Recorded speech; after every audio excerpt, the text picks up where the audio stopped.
জালিম ও জুলুম সম্পর্কে ইসলাম কি বলে?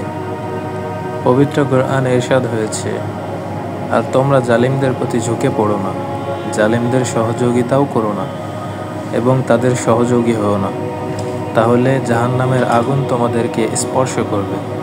রাসূল সাল্লাল্লাহু আলাইহি ওয়াসাল্লাম বলেন, আল্লাহ তাআলা জালিমদেরকে দীর্ঘ সময় পর্যন্ত অবকাশ দিয়ে থাকেন, তবে তাদেরকে ছাড় দেন না। জালিমদের পতন অনিবার্য। জুলুম করা অত্যন্ত একটি ঘৃণিত এবং মহাপাপ, একটি মারাত্মক কবিরা গুনাহ। পরিবার, সমাজ, রাষ্ট্রের গণ্ডি ছাড়িয়ে পৃথিবী জুড়ে চলছে জুলুমের ভয়ঙ্কর প্রতিযোগিতা। চারিদিকে প্রকাশ পাচ্ছে দুর্বলের ওপর সবলের অত্যাচার, অথচ এর পরিণতি খুব ভয়াবহ। জালিমরা অন্যের ওপর অন্যায় ও জুলুম করে, অবিচার করে নিজেদের পতন ও ধ্বংস ডেকে আনে। প্রত্যেকটা মানুষের যার যা হক, তাকে তার হক থেকে বঞ্চিত করার নামই হলো জুলুম। কারো অধিকার হরণ করা, বিনা অপরাধে কাউকে নির্যাতন করা, আর্থিক, দৈহিক ও মর্যাদা ক্ষতি সাধন,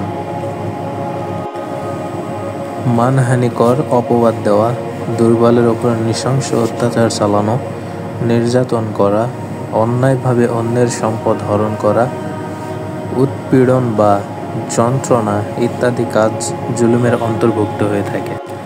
তাই মানুষের সঙ্গে কারণে হোক অকারণে হোক কোনোভাবেই অন্যায় আচরণ করা, জুলুম করা যাবে না। মানুষের প্রতি জুলুম সবচেয়ে মারাত্মক অপরাধ।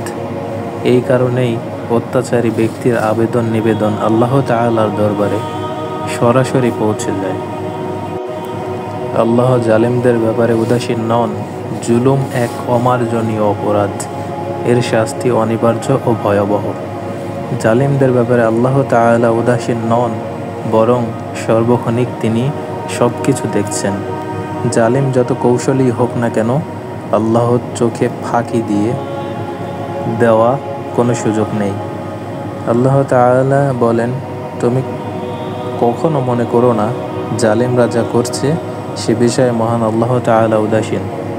আসলে তিনি সেই দিন পর্যন্ত তাদেরকে অবকাশ দেন যেই দিন সব চক্ষু স্থির হয়ে যাবে। সূরা ইব্রাহিম আয়াত 42 থেকে 44। আল্লাহ জালিমদেরকে ছাড় দেন কিন্তু ছেড়ে দেন না। জালিমদেরকে তাদের পাপের শাস্তি অবশ্যই ভোগ করতে হবে। মজলুমের কাছে মাপ চেয়ে নেওয়া ছাড়া এই শাস্তির মাপ করার কোনো উপায় নেই, কারণ এটা বান্দার হকের মধ্যে পড়ে। মজলুমের অভিশাপে জালিমদের পতন হয়। মজলুমের অশ্রুর ফোঁটা ও অন্তরের অভিশাপ জালিমদের পতনের অন্যতম কারণ। রাসূল সাল্লাল্লাহু আলাইহি ওয়াসাল্লাম বলেন, তিন ব্যক্তির দোয়া আল্লাহর কাছে কখনো ফেরত আসে না। 1. ইফতারের সময় রোজাদার ব্যক্তির দোয়া। 2. ন্যায়পরায়ণ শাসকের দোয়া। 3. মজলুমের দোয়া। আল্লাহ তাআলা তাদের দোয়া মেঘমালার উপর তুলে নেন এবং তাদের জন্য আসমানের দরজা খুলে দেন। মহান রব বলেন, আমার সম্মানের শপথ, কিছুটা বিলম্ব হলেও আমি তোমাকে অবশ্যই সাহায্য করব।